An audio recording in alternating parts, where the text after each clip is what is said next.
Kang, gimana ada keterangan yang menyebutkan ruh ditiupkan pada bulan ketiga? Validkah keterangan tersebut? Nah itu dia.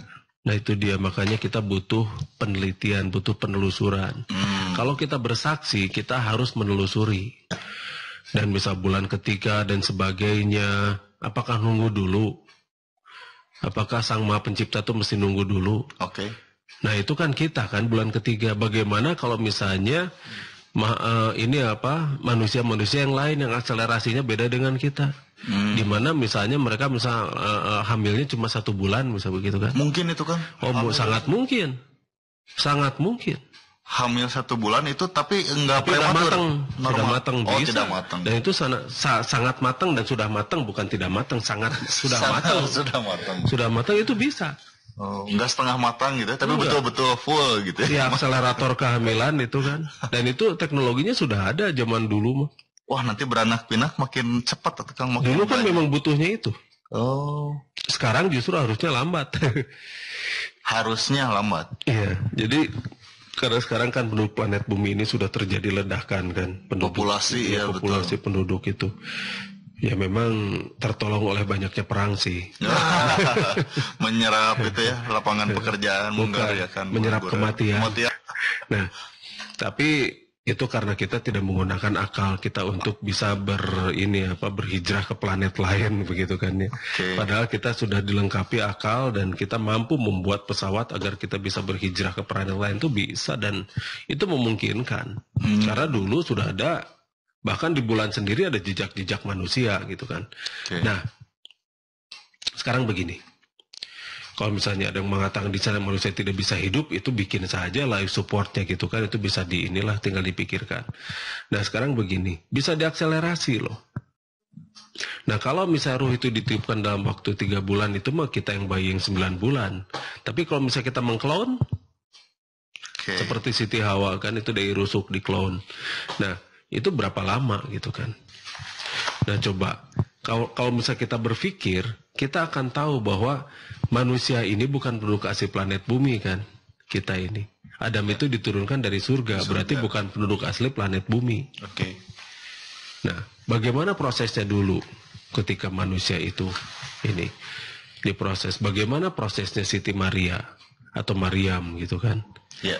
Itu ketika dia hamil dari Nabi Isa tanpa suami, tanpa disetubuhi, tanpa ada pembuahan dan sebagainya. Itu juga harusnya bisa dijelaskan juga. Bisa, sangat bisa. Bagaimana ada perubahan hormonal dan sebagainya. Bagaimana mengakselerasi proses kehamilan sampai 1 bulan bisa jadi ini. Itu masalah energi dan masalah bagaimana pengkondisian sistem hormonalnya. Ya. Dari bayi bisa bicara gitu ya. Itu semuanya itu bisa dibuat begitu, kasarnya begitu.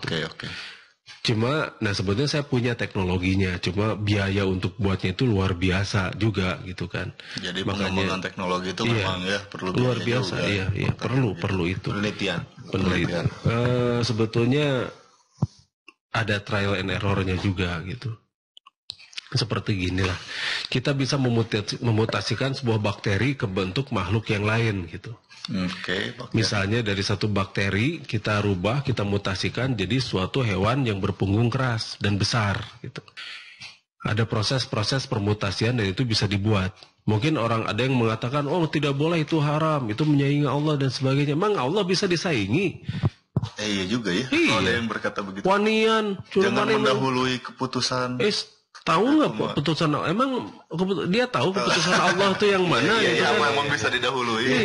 Kalau mendahului yang mana? Allah sang pencipta terus menciptakan manusia, kan yang namanya cipta akan melebihi itu kan? Nah itu aneh kan? Iya. Kalau manusia hukum alam, hukum alam bisa. Emang hukum alam seperti apa sih yang dia tahu gitu kan?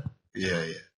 Jangan melawan sunatullah. Emang sunatullah itu yang seperti apa dan bagaimana? Emang bisa dilawan juga gitu ya sunatullah. Justru memang bisa, apakah bisa ini, bisa itu. Emang kita bisa menyaingi Allah? Ya nggak bisa lah. Jelas nggak bisa itu.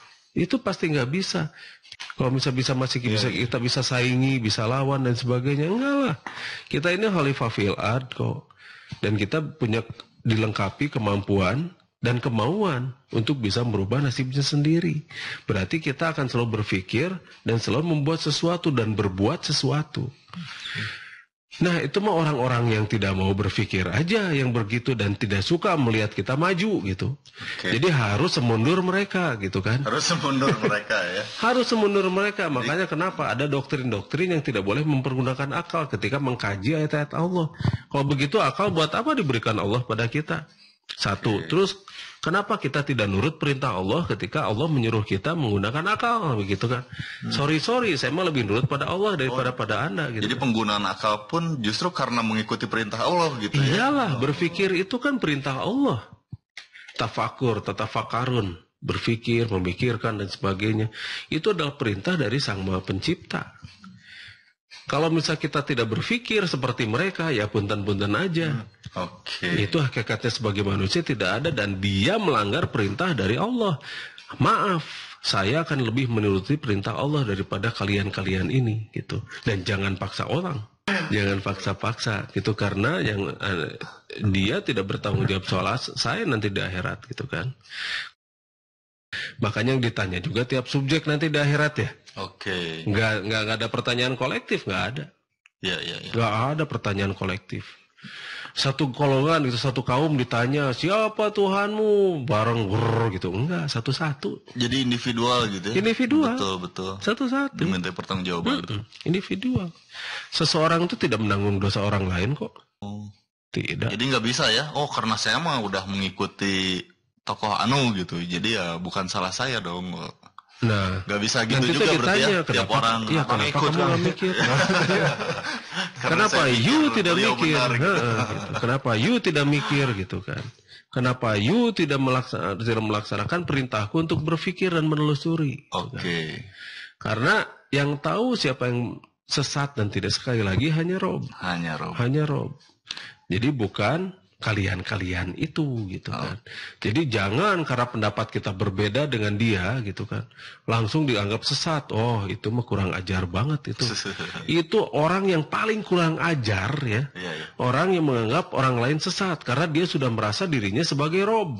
Merasa berperan sebagai itu ya. Ya kan jelas kan, inna robbaka huwa a'lamu biman dhalla an sabili. Hanya Rob yang mengetahui siapa yang tersesat. Sesungguhnya hanya Rob. Kalau dia sudah berani menyatakan orang lain itu sesat, berarti dia sudah merasa kegeeran jadi Rob gitu kan. Tidak berhak suatu lembaga menyatakan orang lain sesat, itu tidak berhak karena beda pendapat dengan dia. Baik lembaga maupun perorangan ya. Oh tidak boleh. Tidak berhak. Tidak boleh. Hanya Rob. Iya, hanya Rob. Kalau kita mengikuti perintah atau firman Allah di Al-Quran. Kalau misalnya mereka mengabaikan, berarti mereka mengabaikan juga kan? Oh iya, juga ya. Jelas itu. Walaupun katanya mah mengikuti. Oh, bohong pisan. Dan lempeng-lempeng aja gitu mereka. Iya. Nah itu, jadi kita bisa mengerti kan mutu mereka itu seperti apa.